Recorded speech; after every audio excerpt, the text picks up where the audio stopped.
Hello guys, welcome to बनेम UPSC. आज हम अपनी यूपी पीसीएस और आरओ एआरओ की प्रैक्टिस सीरीज को आगे बढ़ाते हुए स्टार्ट करते हैं नई प्रैक्टिस क्विज को। फर्स्ट क्वेश्चन है, पार्टिसिपेटरी नोट्स या पी नोट्स के संदर्भ में निम्नलिखित कथनों पर विचार कीजिए। स्टेटमेंट फर्स्ट है, यह एक डेरिवेटिव इंस्ट्रूमेंट है। स्टेटमेंट सेकंड है, इसे आरबीआई में पंजीकृत विदेशी संस्थागत निवेशक द्वारा किसी विदेशी क्षेत्राधिकार में जारी किया जाता है। उपयुक्त कथनों में से कौन सा ये से सही है? ऑप्शन ए है केवल एक, ऑप्शन बी है केवल दो, ऑप्शन सी है एक और दो दोनों, ऑप्शन डी है न तो एक न ही दो। तो देखिए, पी नोट्स जो होते हैं ये डेरिवेटिव इंस्ट्रूमेंट होते हैं। डेरिवेटिव इंस्ट्रूमेंट किसे कहते हैं? जैसे बॉन्ड, स्टॉक, ये क्या है? डेरिवेटिव इंस्ट्रूमेंट्स है। तो ऑप्शन ए वो स्टेटमेंट ए जारी सही होगा। और इसे आरबीआई में पंजीकृत विदेशी संस्थागत द्वारा किसी विदेशी क्षेत्राधिकार में जारी किया जाता है? नहीं, ये आरबीआई में पंजीकृत नहीं होता, ये सेबी में पंजीकृत होता है।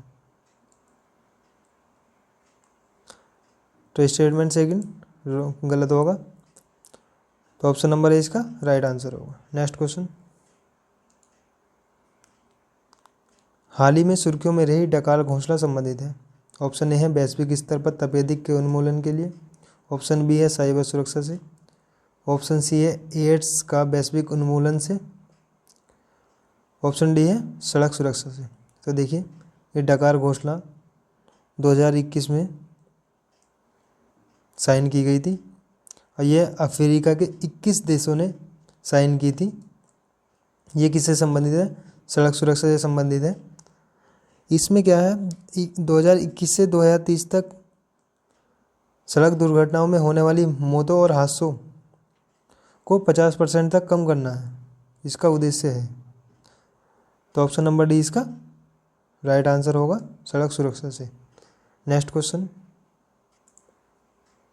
निम्नलिखित में से किस क्षेत्र में प्रवाल भित्तियाँ नहीं पाई जाती हैं?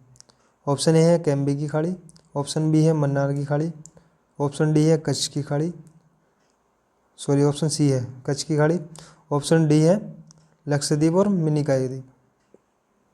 तो देखिए, मन्नार की खाड़ी, कच्छ की खाड़ी और लक्षद्वीप में प्रवाल भित्तियाँ पाई जाती हैं, पर कैम्बे की खाड़ी में प्रवाल भित्तियाँ नहीं पाई जाती हैं। कैम्बे की खाड़ी कब, ये पुराना नाम है खंबात की खाड़ी का। तो ऑप्शन नंबर ए इसका राइट आंसर होगा। नेक्स्ट क्वेश्चन,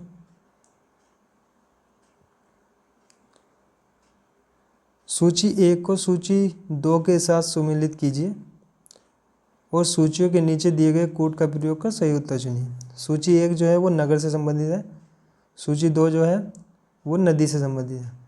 ये नदी किनारे स्थित नगर जो है, तो बर्लिन स्प्री नदी के किनारे स्थित है, लाहौर रावी नदी के, न्यूयॉर्क हडसन नदी के, रोम टाइबर नदी के। तो ए का 4 होगा, बी का 3rd, सी का 2nd और डी का 1st। 4 3 2 1। तो ऑप्शन नंबर बी इसका राइट आंसर होगा। नेक्स्ट क्वेश्चन, पंचवर्षीय योजनाओं पर विचार निम्नलिखित में से किस देश से लिया गया था?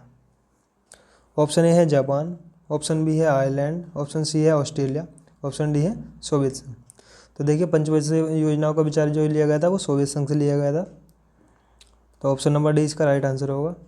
आपको कमेंट बॉक्स में बताना है कि प्रथम पंचवर्षीय योजना किस मॉडल पर आधारित थी।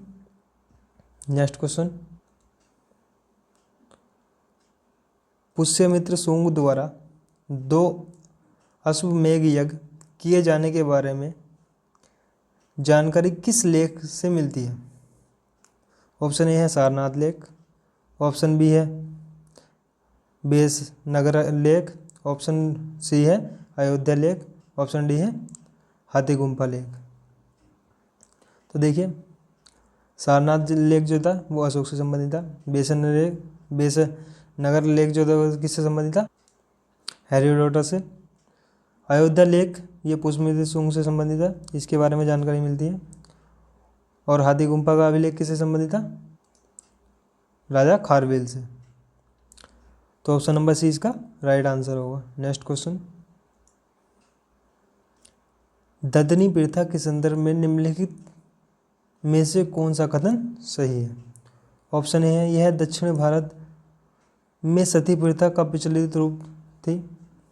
ऑप्शन बी है यह व्यापारियों द्वारा कारीगरों को दी जाने वाली पूंजीगत सहायता से संबंधित थी। ऑप्शन सी है यह मुगलकालीन सामाजिक सुधार व्यवस्था थी। ऑप्शन डी है यह मुगल राजस्व प्रणाली थी। तो देखिए ददनी प्रथा जो थी ये क्या थे, व्यापारी जो थे ब्रिटिश व्यापारी वो क्या करते थे, भारतीय कारीगरों को उत्पादन करने से पहले दिया करते थे, माल खरीदने से पहले, और जो जिससे कि वो कच्चे माल का उत्पादन किया जा सके और उसके बाद वो इसे वापस ले लिया करते थे। तो ये किससे संबंधित थी? व्यापारियों द्वारा कारीगरों को दी जाने वाली पूंजीगत सहायता से संबंधित थी। तो ऑप्शन बी इसका राइट आंसर होगा। नेक्स्ट क्वेश्चन,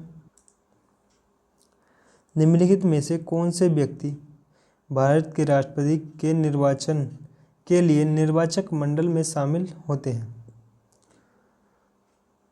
जो राष्ट्रपति के निर्वाचन में भाग लेते हैं? ऑप्शन ए है संसद के दोनों सदनों के नाम निर्दिष्ट सदस्य। स्टेटमेंट सेकंड है राज्यों की विधानसभाओं के निर्वाचित सदस्य। स्टेटमेंट थर्ड है संघ राज्य क्षेत्र की विधानसभाओं के निर्वाचित सदस्य। नीचे दिए गए कोड का प्रयोग कर सही उत्तर चुनिए। तो देखिए संसद के दोनों सदनों के नाम निर्दिष्ट सदस्य, नाम निर्दिष्ट नहीं केवल निर्वाचित सदस्य भाग लेते हैं। राज्य की विधानसभाओं के निर्वाचित सदस्य ये भी भाग लेते हैं। संघ राज्य के क्षेत्र की विधानसभाओं के निर्वाचित सदस्य ये भी राष्ट्रपति के चुनाव में भाग लेते हैं। तो सेकंड और थर्ड सही होंगे। तो ऑप्शन नंबर बी इसका राइट आंसर होगा। नेक्स्ट क्वेश्चन, स्थायी लोक अदालतों के संदर्भ में निम्नलिखित कथनों पर विचार कीजिए। स्टेटमेंट फर्स्ट है स्थायी लोक अदालतें विधिक सेवा प्राधिकरण अधिनियम 1987 के तहत स्थापित की जाती हैं। स्टेटमेंट सेकंड है स्थायी लोक अदालत का निर्णय अंतिम और पक्षकारों के लिए बाध्यकारी होता है। उपरोक्त कथनों में से कौन सा ऐसे कथन सही है? ऑप्शन ए है केवल एक, ऑप्शन बी है केवल दो, ऑप्शन सी है एक और दो दोनों, ऑप्शन डी है न तो एक और न ही दो। तो देखिए स्थायी लोक अदालतें जो हैं वो विधिक सेवा प्राधिकरण अधिनियम 1987 के तहत स्थापित की जाती हैं और इनका निर्णय जो है वो अंतिम व पक्षकारों के लिए बाध्यकारी भी होता है। तो ऑप्शन नंबर सी इसका राइट आंसर होगा। नेक्स्ट क्वेश्चन, निम्नलिखित पर विचार कीजिए। स्टेटमेंट फर्स्ट है पिघलती हुई आइसक्रीम। स्टेटमेंट सेकंड है जल का बाष्पीकरण। स्टेटमेंट सेकंड है केक का पकना।